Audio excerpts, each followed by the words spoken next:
Before we get underway tonight, I just want to mark your card for a couple of events on the horizon next week and beyond. Next week on Monday, we'll have a special session looking at hate crime.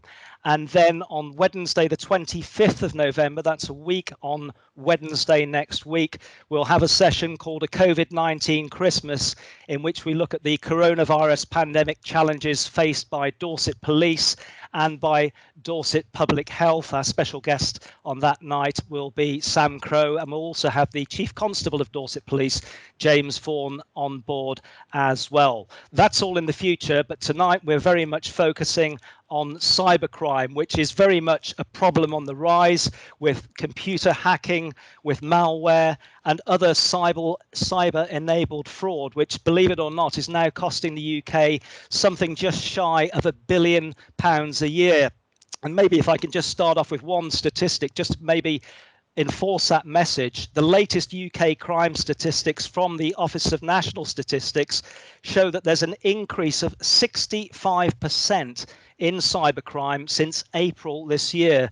Cybercrime and fraud now representing more than 50% of all overall crime. So I think that really endorses the problem that we are facing. And of course, with all of us engaging in a new way of working, being encouraged to work from home as much as we can, working on our own computers remotely, every time that we switch on and connect to the internet, all of us are potentially a target to a cyber criminal. So that is the task that we're up against. But it's not all bad news, of course. There are some rather simple measures that we can take to protect ourselves and make ourselves safe. So tonight, we'll be looking at some of the main concerns that people have about cybercrime in Dorset. We'll be looking at some of the most common scams that are out there, and of course, how we can try to prevent them. And then we will be looking at your questions that you've sent in advance that we will be tackling tonight. Now, at the end of the session, there will be an opportunity for everybody who has joined us this evening. Great to have you all on board, by the way, for you to answer questions, ask questions to us by clicking on the hand icon, but we'll cross that bridge when we come to it. And just a word of warning as well, tonight's session is being recorded. So if you do have any aversion or strong objection to having your face on screen, it will go up on YouTube at a later date to look back. So just click on the camera icon if you don't want to see your face on screen. That's what's ahead tonight. I think it's high time we introduced ourselves to the panel members. And first of all, it's a big thank you to Chris Conroy from Dorset Police's Cybercrime Protect and Prevention Unit. Chris with us now. Chris, just start us off by describing what is the scale of this problem with cybercrime and cyber fraud. Yeah, good evening, Laurence. Yeah, absolutely big, massive problem for us at the moment. So around the UK in 2020 alone, it's been something in the region of 316,000 reports received by Action Fraud of things like hackings, ransomware, phishing emails and things like that. And that's around £1.8 billion worth of loss already in 2020.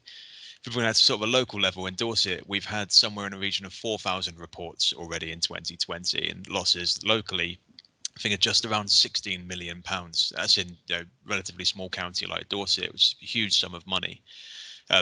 Biggest issue, things like this, if you look at the figures from the Office of National Statistics, that's a drop in the ocean.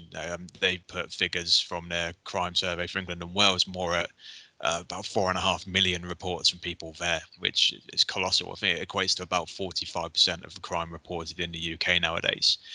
Biggest problem for us, probably online shopping and auction site scams.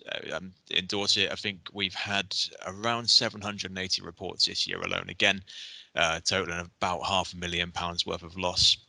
Obviously, one of many sort of scams that we're facing at the moment. Hopefully, a few of them we'll get to touch on tonight. That's really why I'm in my role. I spend most of my days, obviously when we're not in lockdown at least, I visit businesses, community groups, charities, anyone that wants. So these sort of training inputs that we provide, hopefully putting people on a good footing to make sure they can stay safe against the threats that we're facing nowadays. Chris, thank you very much indeed for that. Next, of course, we have Martyn Underhill, the Police and Crime Commissioner for Dorset. Martyn, this is a huge problem, and I know it's one that's close to your heart as well. How difficult is it to keep track with cyber criminals? And I know you've been heavily involved with this in the past. Good evening, Laurence, and thanks for chairing this. Yeah, it is a huge problem, and I've been involved in this arena really since I became the Police Crime Commissioner. And I wanted this to be our first session because it is a crime that has grown exponentially since COVID. And of course, Dorset, as we all know, is a high-risk county for fraud anyway because of our elderly population. So, and some of you will know, I've come across some desperately sad cases in which people have been conned out of their entire life savings. This is life-shattering to people. It really is a major life event when people lose their money online. And I was really keen to get this third session to recognise that. And of course, I used to lead for fraud with the Association of Police Crime Commissioners, and I was very vocal in criticising action fraud, particularly in the way it looked after the victims of my constituents in Dorset. And I'm really glad to say that the government have listened.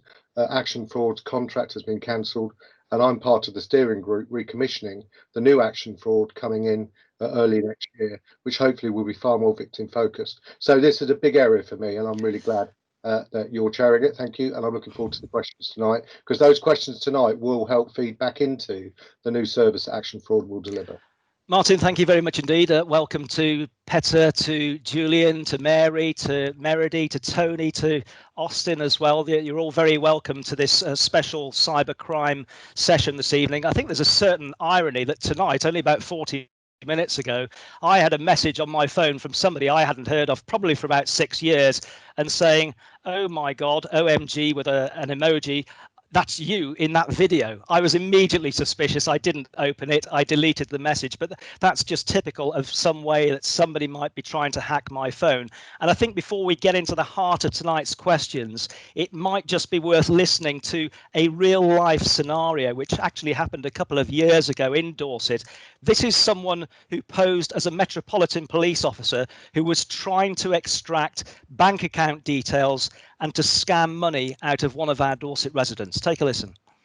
Okay. What was your name? Detective David Taylor. And where are you from? Do you want? Let me give you my badge number as well, and then you can note that down. That's SBTV. Right. 102. Right. Okay, madam, that is my ID number as well, yes? And which police station are you from?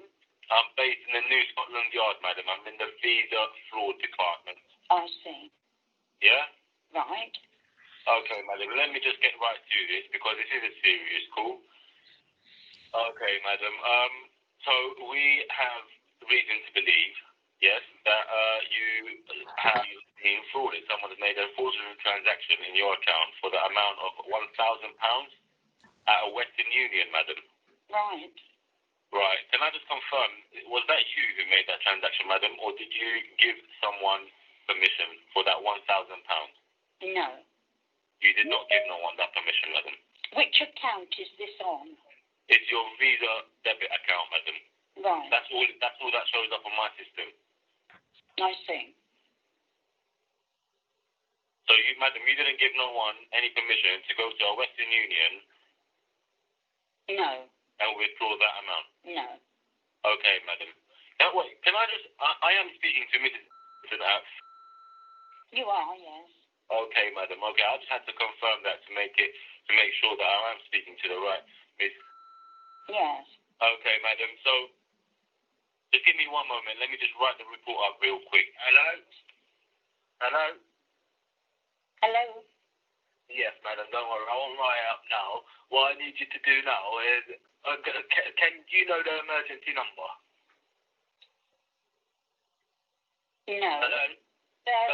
The emergency number is 999. Yes. Okay, what I need you to do is ring 999 as soon as possible. Tell them that you want to speak to the Visa Card Fraud Department and a senior detective, okay? Right. Okay, can you write that down, please? Well, I can remember it. Oh, okay. Well, what you do need to do is ring them up as soon as possible. Let them know of what has happened, who has frauded your card. Mm-hmm. Someone may have cloned your card. You said you've got your card in your house, do you? Yes. Okay, well, then we do believe someone may have cloned your cards, okay? So what you do need to do is call the emergency services line right away. That's 999. Okay. Okay. The sooner you do that, the better it is, as further money may be deducted from your account. We do need to catch these criminals, okay? All right, thank you. All right. Take care, madam. Best of luck. Bye-bye. I think that really does give a good example. I think you'll all agree just the lengths that some of these cyber criminals will go to try and engage and get the trust of somebody they're calling, to extract money, to extract information. Fortunately, just to say, the lady in this case didn't lose any money. She had the good sense not to call 999 because the criminals actually kept the line open. They didn't put the phone down. So had the lady phoned 999, a second person would have picked up the phone and then acted as the police operator. So well done to that woman. But these are the type of scams we're up against at the moment. And maybe just before we get on to the questions, a very quick word, your reaction to that, Chris. Is this still ongoing and quite typical of what you're hearing? Yeah, very much so.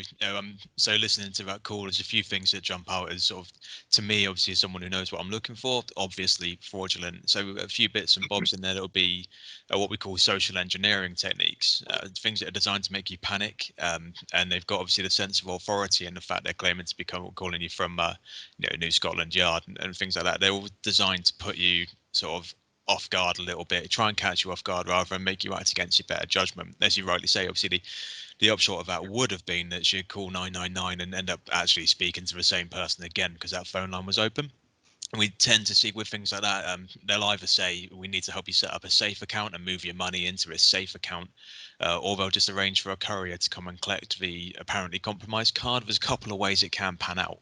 I think the key take home of that is, as a police force, we would never cold call you in that sort of way. We certainly wouldn't ask you to call 999. Yeah, Chris, thanks very much indeed. I think it's high time we actually cracked on with a few questions. Welcome again to everybody that's joining in. This is a cybercrime special with Dorset Police and Crime Commissioner Martyn Underhill and Chris Conroy, who's from the Cybercrime Unit. Let's crack on with this question straight away. And this is from Anne, who lives in Weymouth, and it's on the subject of a dating agency, believe it or not. Anne says, my dad's an older man and a widower and has been using an online dating site for around 3 months now. I've already warned him about people not being who they may appear to be, and I'm worried because he's made contact with a lady who's an expat in America who's been messaging him, and now she's telling him that she's sick, that she needs money to be returned to the UK. Anne goes on to say, it sounds dodgy to me. Is there anything I can do to protect my dad? Martyn, perhaps if we come to you first of all on that one. Thank you. Yes, there is lots you can do to protect Dad, and well spotted, because this is clearly some form of scam. And actually, I was talking about this earlier on a different interview. Dating fraud is a really, really heinous crime because it targets vulnerable people who have low self-esteem. And of course, we know from what victims tell us, most people who suffer from a dating fraud scam don't report it, either because they're really embarrassed, or frankly, because they're in a relationship and are trying to have a separate relationship on the dating website. So this is a really, really key area for policing. We are trying to educate people, be really careful on dating sites because it is a big scam. But I know Chris is the expert on this. He'll tell you 2 or 3 things you can do to prevent this happening. Yeah, I guess, Chris, there is the humiliation, the sort of embarrassment factor as well, if this does come to pass. Yeah, absolutely. I mean, I think that's one of the biggest barriers to reporting for us, really. But people often have that feeling of shame almost, and I think that's something that we need to try and find a way past. Because in reality, the people that are doing this, the criminals, they're well versed. They are essentially professionals. I think the worst part of it as well, that trauma is often twofold. You could lose an awful lot of money in one of these scams, but then there's also the fact that you're invested in what you think is a genuine relationship. So when that falls away as well, obviously you've lost your cash and you've lost what you thought was potentially a shot at love. So it's obviously good that hopefully you've managed to get on top of this one, in this case with your father. Obviously knowing about it, hopefully you'll be able to lead him to some resources. He'll be able to have a look at. One of the best places to go is a website, take5-stopfraud.org.uk. So a Take 5 to Stop Fraud campaign, it's all about that. Stopping, thinking, taking 5 minutes and thinking about how plausible a scam really is. And as luck would have it, they've got a section dedicated to romance scams, and they give you some really good advice about the things to look out for. Really strongly recommend you have a read of it yourself, sit down with your dad and have a look over it, because on there they'll tell you, the sort of things, the language that people will use.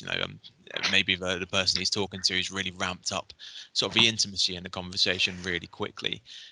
Another key thing to look for, photographs. Often the images people will use on these accounts, they've taken from somebody else's account. So you can do something quite simple on Google. If you right click on an image, you can reverse image search it, and that'll show you the other places that appears on the internet. And that is often one of the most effective ways to get people to realize the person they think they're talking to isn't actually who they're talking to. The more I get the sense here, the different scams that are around to everyone, this is really, it's almost like a game of cat and mouse, isn't it? You've got the cyber security cat who's getting smarter, getting more agile, and all the time though you've got the hacking mouse who's still trying to find new ways to escape. So it's that continual sort of battle between the two, if you like. I'll tell you what I'm going to do now. I'll take one more pre-sent in question. If anybody in the audience has got a question that they would like to ask, let's get you guys involved as well. But first of all, let's get one from Phil in Broadstone. This is a cautionary tale over investments. And Phil says, I've been searching online for somewhere to invest some of my pension money, and I got an email from an investment broker offering me a range of high interest, short-term investment opportunities. I've checked their website and it all looks good to me, and I've spoken to a man on the phone. But before I invest, are there any other checks I should do? Chris, can I come to you first on that one? Yeah, absolutely. I mean, I think the important thing to start off with is, this may well be a genuine opportunity. So I don't want to sound like I'm being dismissive straight away. The thing that jumps out to me as a little bit worrying is the fact that you're approached almost out of the blue. The fact that somebody's come to you to offer you something you just happen to be looking for does seem a bit strange to me. This again is one of those places where Take 5 to Stop Fraud is probably actually going to be your best bet. So again, that's take5-stopfraud.org.uk. They have sections on there about investment fraud and things to look out for. Probably more useful in this case, though, the FCA, Financial Conduct Authority, they've got a scheme called Scam Smart. So it's fca.org.uk/Scam Smart. And in there, they've got a series of drop-down boxes. So you pop in what the sort of investment you're looking for is, how you found out about it, and a couple of other criteria. And they'll give you a steer as to whether or not the FCA think it's something that you should be looking into. Obviously, Financial Conduct Authority very much clued up on this sort of stuff. So I think your best bet is going to be to turn to the Financial Conduct Authority in the first case, and then have a look through what they recommend in this one, because again, investment fraud is a really big problem at the moment. Chris, thanks very much for that informative answer. We'll take a question from Mike in the audience, Mike Castro, in just a moment. But Martyn, Dorset is very highly weighted in terms of demographic with retired people. Would you endorse what Chris is advising there with people looking to invest and they get a call out of the blue like that? Yeah, I would, and actually, personally, I wouldn't dream of investing pension money, which is your life savings, if you think about it, without a face-to-face with the financial investor who's trying to get you to invest. You've got to, even in this digital age, you've got to go face-to-face with these people and know that they exist and check them out on the internet, Google them, and as Chris says, go to the FCA. This is serious stuff, isn't it? It's your pension. And you've got to check and double check before you invest in what could be a scam. Yeah, evolving technologies, evolving hackers. Be on your guard, I think, is the message. Let's take a question from Mike Castro, who's one of our guests this evening. Good evening, Mike. What would you like to say? Just unmute your mic. If you unmute your screen, and then we'll be able to hear what you're saying. If you're able to do that. There we go. I think we can hear you. I thought it was unmuted. Sorry. That's all right. Regarding the first part of tonight's show, as we say, you talking about the phone calls that you getting. How did that get recorded? And that was the first thing. I'm just interested to know how that ended up in real time. The lady was able to record it, and just to remember something that got missed, I think, is that if they do to phone 999, to do it from another phone. That's the first thing. But when you do, if you do manage to phone 999 from another phone, how do we get the police or whoever to actually react to it in real time, so this can actually be part and parcel of an investigation where people get caught out? In other words, these people turn up the house, the policeman's waiting, etc., etc. That's what I'd be interested in. Okay, Chris, would you like to handle that one? Let's not get too bogged down with the technicals on this one, because we have still got a raft of questions. It's a good question, Mike. Chris, what would your answer be to that? Yeah, most definitely. I think first and foremost, the important thing to point out is 999 is very much life and death emergencies, crime in progress sort of thing. So it depends on the ins and outs of each individual call. So if they were to say, we need you to go online and we need you to set up a new bank account, that probably wouldn't be one for 999. However, if it was the case that they're saying someone was coming to your house to collect a card, very much call us on 999. You'll go through to someone in the control room. Thankfully, our colleagues in the control room are well versed in things like this. Like I say, it is a real problem. In fact, we even have a specific policing operation around making sure courier fraud isn't successful. If it's available, if it's possible, we'll make sure there's officers very, very close to the address, so we can wait for the person to arrive to actually collect that card, and they'll be arrested, obviously, and dealt with accordingly. Okay, Chris, thanks very much. Just as a matter of interest, we'll come on to the different types of landline calls we might get that are trying to get access to our money a little later on. But just raise your hand if you've recently had a suspicious telephone call on either your mobile or your landline at home. Just give us a show of hands if you've experienced that recently. I can count 1, 2, 3, 4 at least. So again, that's and the Police and Crime Commissioner himself as well. So it is very commonplace, and particularly in the run up to Christmas, where we're spending more time online as well. And sadly, the coronavirus, these criminals are looking to exploit the pandemic, which is not good news. Let's go on to another question now. This comes from Denise in Bournemouth, and Denise asks, do police only have resources to investigate where an actual crime's being committed via the internet, or do they get involved with tracing such scam emails or texts? Do the police rely on companies involved where they supply an email address like spoof@name.com? This Denise goes on to say, I received a spam text on Monday. I've got a PayPal account. I recognized it as a spam/scam. I've reported it to the appropriate spam PayPal email address. Do we know whether PayPal pursue this? Of course, a lot of us use PayPal because we feel it is the most secure form of payment online. Do you have a response to that one, Chris? What would your advice be to Denise? Yeah, so obviously we do as much as we can. We are typically looking to focus on where a crime has actually occurred. There's evidence that we're able to pursue, and lines of inquiry we can follow up. That's where we tend to get involved. Services like the spoof report and things that most companies will offer, they can do an awful lot in the background themselves. So the reports that you might make directly to PayPal, they'll take steps to try and have the website that's linked to that scam email, for example, or the URL linked to it. They can take steps to have that removed off of the internet, basically. There is now obviously a similar sort of offering from the government, National Cybersecurity Centre, and the UK government. It's the suspicious email reporting service. So you've you can send one to spoof@paypal.com, for example. You can now forward emails to report@phishing.gov.uk.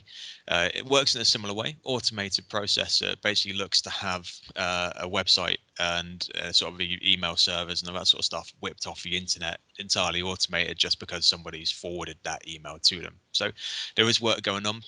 Most of it isn't necessarily at force level, but it's at a national level and a regional level. So it's a little bit of both, really. We like to think companies are like to themselves, and we also, or the government also, do a bit too.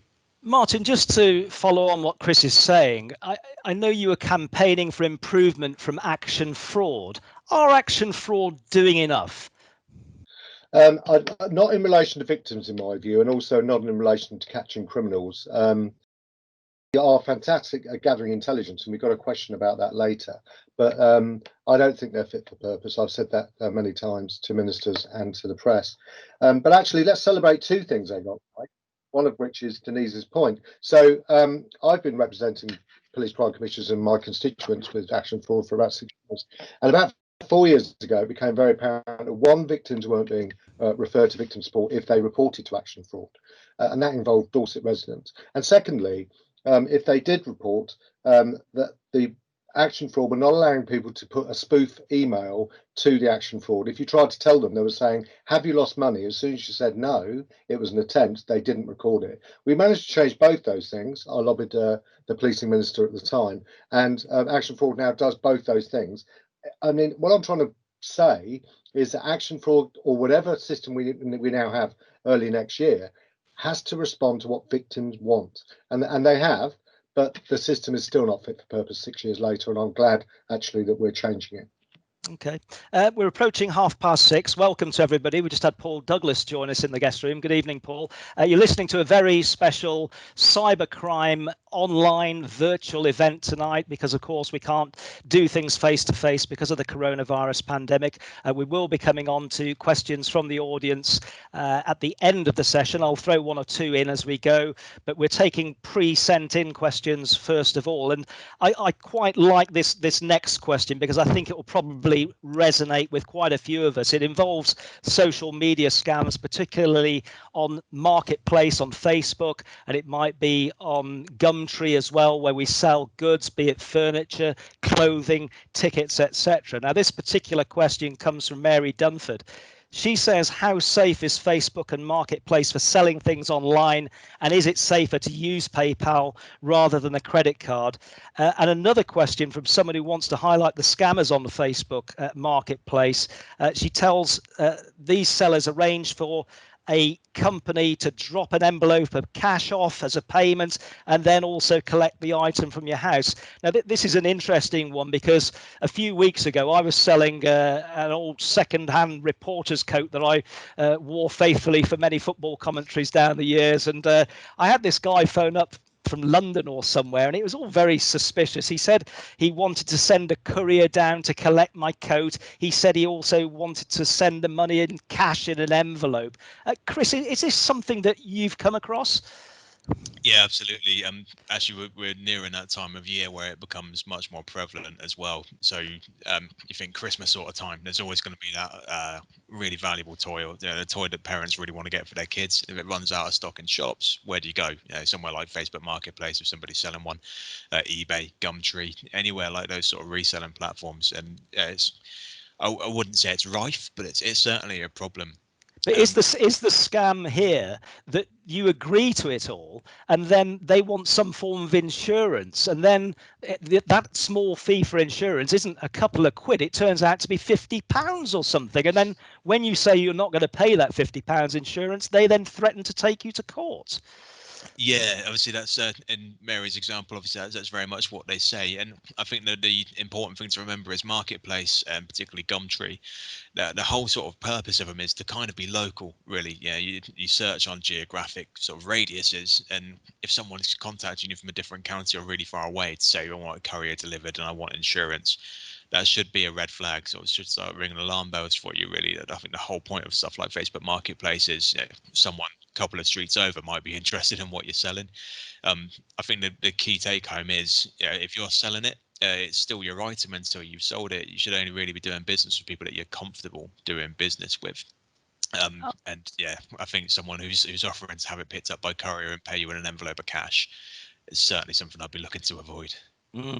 Here's another statistic just to sort of keep your minds focused on the scale of what the cybersecurity guys are up against at the moment. They reckon that by 2021, the total cost for cybercrime committed globally will reach 6 trillion, not billion or million, 6 trillion pounds. That is the scale of cybercrime at the moment. I mean, Martyn, just give us a feel for, I mean, earlier we heard the statistics from the Office of National Statistics saying that 50% of crime is now cyber related.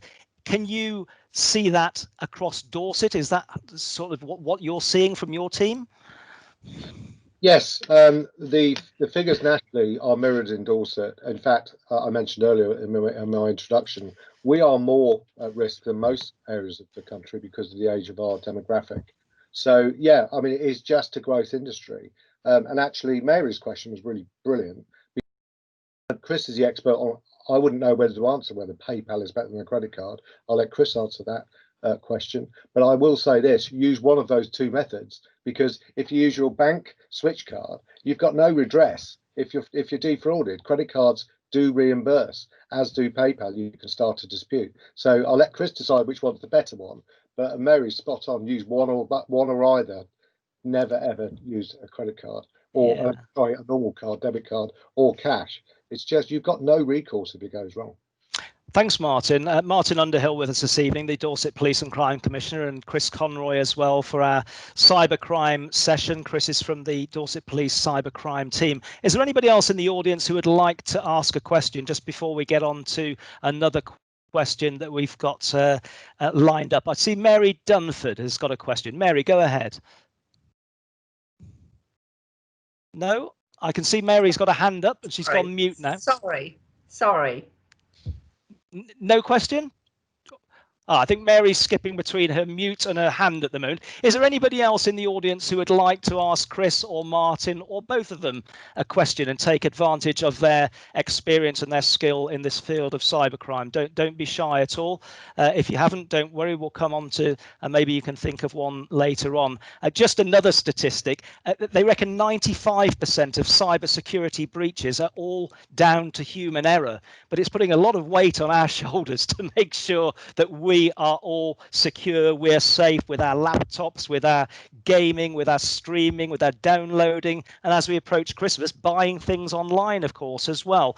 And let's take one more question then from, let's see, who shall we go to? This is from Jacqueline James Cushing. Now, this is again a question on security software, and in particular Norton. I mean, we get many security software packages, Norton, McAfee. Jacqueline asks, is it necessary to keep replacing a security system like Norton on your devices? I don't use a phone, but I keep getting emails to update Norton on my iPad, and being a naturally suspicious person, I'm never quite sure if this is something I should be doing. I tell you what, Jacqueline, me and you both, and Chris perhaps can give us the definitive answer here. Yeah. So it's one of those things, replacing, not so much. If you've got an antivirus provider that you like, and one that certainly does the job for you, stick with it. The key thing is obviously updating is very important. You normally, I mean, I might be wrong here. If it's on a PC or something, maybe you would get an email, particularly if you've got a subscription to a service. But a lot of these services, Norton, Kaspersky, McAfee, there are others, they'll update themselves. That is a setting you might have to double check. But yeah, make sure they are updating themselves automatically if possible. And the reason we say that is the last survey I read, or last study I read on this, was somewhere in the region of 400,000 new pieces of malicious software, so viruses, ransomware, things like that, every single day being written and released into the internet. Obviously, your computer or your antivirus software can only keep you safe from those it actually knows about, and that's why the updates are so important. Yeah, so in terms of replacing, like I say, stick with the one you know, the one you like, and one that you trust. But yeah, make sure it's updating itself automatically. Chris, thank you very much indeed. We'll take a question from David in Bournemouth in just a moment. Martyn, I've got a question for you. I mean, some of the sums of money that people are being scammed out of across the country, not just in Dorset, is quite astronomical. And I just wonder, to take a view from you, do you think that the level of sentencing in court is commensurate with the seriousness of these attacks and of the amount of money that some of these victims are losing? Really good question. No, I don't. And actually, I'll talk about this if people have heard me speak in public. I always say that if you rob a bank with a sawn-off shotgun, which used to happen 20 years ago, you get 25 years in prison. But if you steal the same amount of money from a member of the public or from a bank online, you would get 25 months if it was a bad day. And I think this is actually a societal issue. We have to start penalising online crimes as much as acquisitive crime used to be when we had robberies in the high street. It's really dire, actually, and lots of people, including police crime commissioners, are campaigning to increase the sentencing for online fraud and for other online offences. So yeah, that's a really good point, Laurence. But that's not going to address it tonight for our Dorset residents. But the other issue for me, of course, is policing priorities. There are different responses from different police forces to dealing with fraud. And actually, I have campaigned for many years now to say that there should be a national approach to fraud. Action fraud is just a call centre. You need a national model of dealing with fraud. Dorset actually is not bad. We have a triage system where any fraud that's reported to Dorset Police is triaged and then allocated to be investigated. That may sound really basic, but actually a lot of forces don't even have that. I think we need a national approach, and we definitely need a different view on sentencing. Thanks very much indeed for that, Martyn. And just moving on to slightly different tangent, slightly ironic that on a day where the government announced the highest number of cases since the coronavirus pandemic started, it may interest you to know that more than a quarter of all cyber incidents detected by UK spies, these are security experts who go into company and try and find out potential avenues where companies can fall down. In the past year, it involved criminals and hostile states exploiting the coronavirus. So more than a quarter of all cyber incidents detected by these UK spies are criminals and hostile states trying to exploit the coronavirus pandemic, which just makes you feel slightly uneasy and even sick inside, to be honest. Let's take a pre-sent in question from David in Bournemouth. Now, David asks, this might be one for you, Chris. It's quite strategic in the way it's phrased. How will the National Policing Digital Strategy help improve the fighting of cybercrime in Dorset specifically? And what measures do you see coming out of that strategy? And when can we see their implementation? It might just help, first of all, Chris, if you could say, or just a short word on what the National Policing Digital Strategy is all about. I'm going to be perfectly honest with you, Laurence. Chris, strategy stuff. I do, please, Martyn. I have something to add, but apologies. I was smiling when you gave it to Chris. I thought, I'm paid to be strategic, so I'll take that. So the strategy is the 10-year strategy. It's just been released actually a few months ago, and because it's a 10-year strategy, it's too early to see where we're going to go with it. But actually, good question from Dave. I'm impressed a member of the public is aware of that strategy. There are 5 key digital ambitions, which I'm going to talk through very quickly because they do relate to the people of Dorset, and that's what the question was about. So the first one is, let's have a seamless citizen experience if they engage with the police online. The second is addressing harm, which is key to anything involving fraud. The third is enabling officers and staff, which we're getting there, aren't we? Now, body-worn videos. Most officers in Dorset carry a mini computer and don't have to keep going back to the police station. The fourth one is embedding a whole public system approach, and that's talking about a system called a single online home, which about half the police forces in the country belong to. Dorset and Devon and Cornwall don't at the moment, but we are exploring whether to join it early next year. And then the fifth one, is empowering the private sector.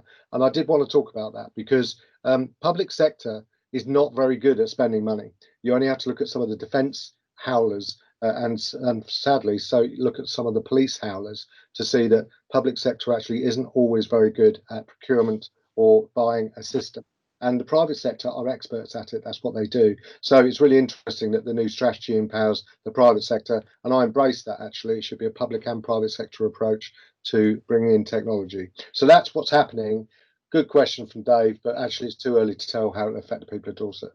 Thanks very much indeed, Martyn. We've got just over a quarter of an hour left. If you have got a question that you would like to ask the panel, please just click on your hand icon and I can see on my screen who is waiting in readiness to quiz them and test their expertise and knowledge in this field. In the meantime, let's ask another question. No name for this one, but I think it's a general question that we would all like a definitive answer, although I guess we're probably not going to get one. This question says, we don't bank online, but our family think that we should. How safe is this? Online banking, Chris. We get messages on our online banking every day about new software upgrades, to read things, to check boxes that we've read it, to make new passwords. What's your take on this? How safe is online banking?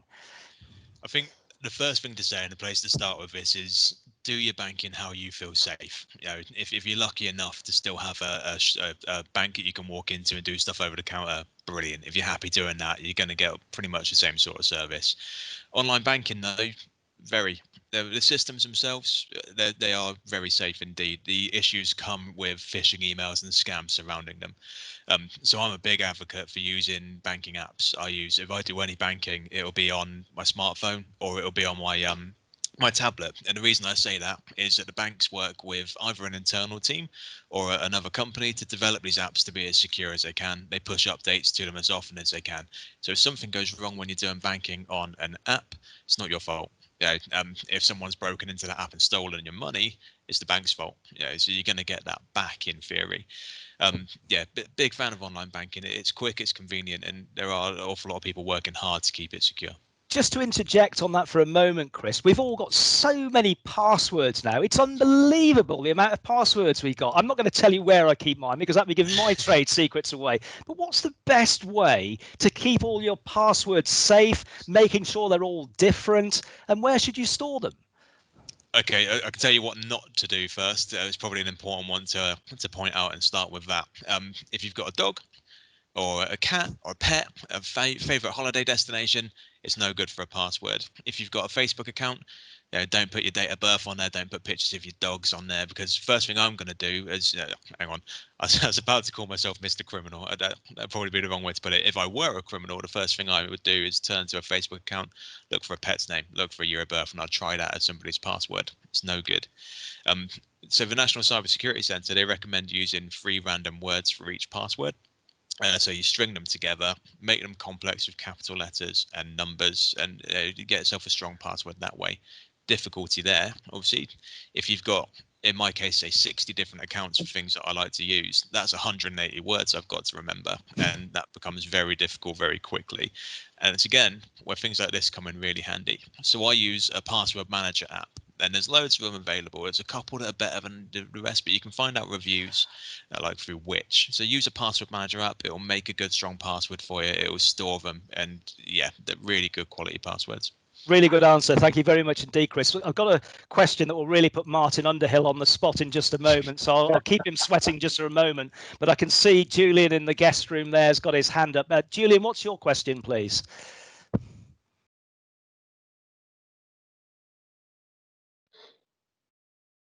Julian King, have you got a question for us? I can see a hand next to your name. Yes, can you hear me now? Yeah, we can. Okay. I know most of the show so far appears to be related to fraud and scamming, but there is also some quite nasty crimes in relation to cyber stalking and harassment. And what I'm trying to find out is how Dorset Police is going to deal with this, because it's quite complex. I'm supporting sort of 3 clients at the moment, and we find that when we make crime reports, inevitably they probably go to people that are not suitably equipped in terms of knowledge, skills and experience. So it would go to maybe perhaps a response officer rather than a specialist unit. Julian, it's a really good question, and perhaps in that sphere of your question, we could maybe encompass, Chris, cyberbullying as well. You know, lots of teenagers during the pandemic not able to get out and about and play in the fields because of social distancing and stuff. They're gaming, they're streaming, they're chatting in chat rooms. What's your advice here, and how do you go about, as Julian had said, somebody who's stalked online? So I think the sort of thing to point out, I suppose, would be, and you are right, obviously sometimes when calls come in, they go through the channels and they land on the desk of what we call a TP, or a territorial policing officer. And it does rely very much on it being picked up on the fact there's a cyber element to it. When that does happen, there are teams of people who can deal specifically with that, and that's the team I work under. So I'll deal with the safeguarding side of things when a case is reported to us, helping people get themselves secure and log their sort of security settings down. And we have a dedicated team of guys, really capable, really sort of switched on guys who can make the inquiries of the right people, internet service providers, big tech companies and things like that. So we can start looking into the sort of technical aspects of cyber stalking and cyber harassment to try and Well, figure out who it is, where they are, how they're doing it. So we do have provisions in place for doing that. In terms of the advice, it's tricky because there are so many ways in which you can be harassed. The easiest thing to suggest is always going to be, obviously, if they're on social media, sort of things, unfriending and blocking, the sort of basics. But that doesn't stop somebody obviously making a new account and then cropping back up again.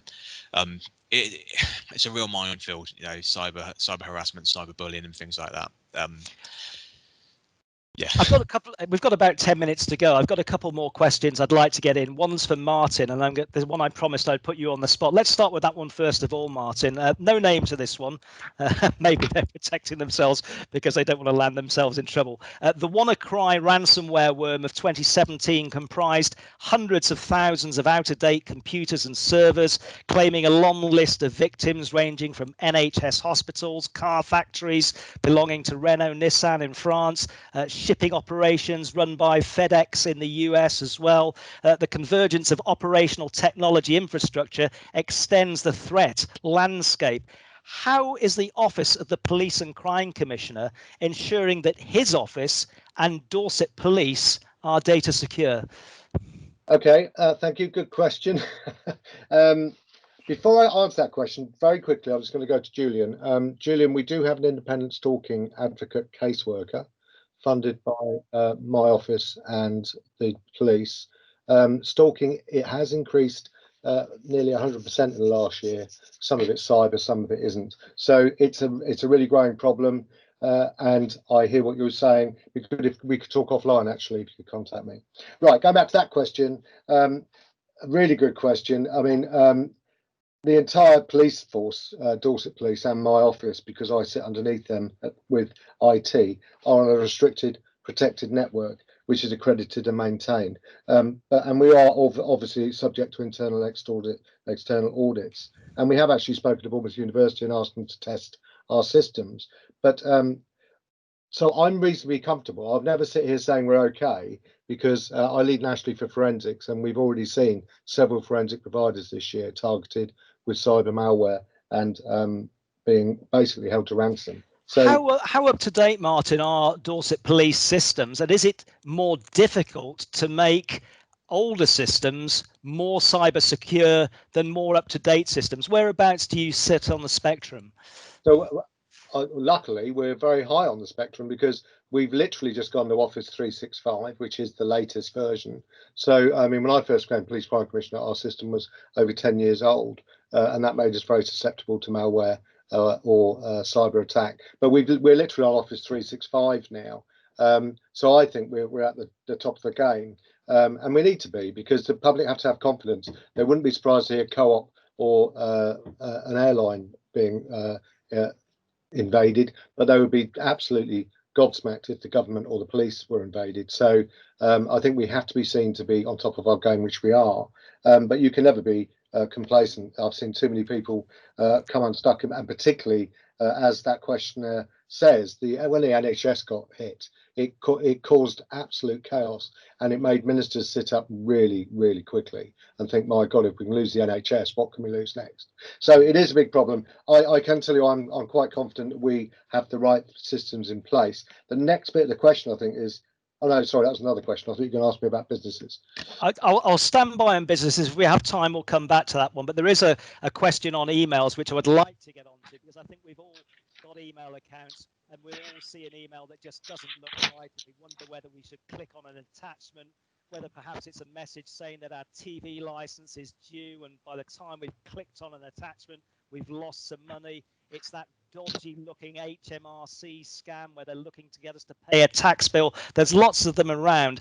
This particular question is from Robin Davis in Ashley Heath, and he focuses on these dodgy emails. He says, I forward suspicious emails almost every day to report@phishing.gov.uk. So clearly Robin doing his bit. Many of these I've received multiple times. Why is it so difficult to stop these scammers, as nothing much seems to be happening? Is there any point in my continuing to send these to report them, Chris? Absolutely. Yeah, it can be frustrating, obviously, and we appreciate that. But it's vital if you're able to and you're willing to, obviously, I suppose, it is appreciated and it really does make a difference. I do have to refer to my screen here because the numbers keep escaping my mind, but just looking at this one from the National Cybersecurity Centre, so as of the 31st of October this year, they had received 3,613,000 reports of suspicious emails.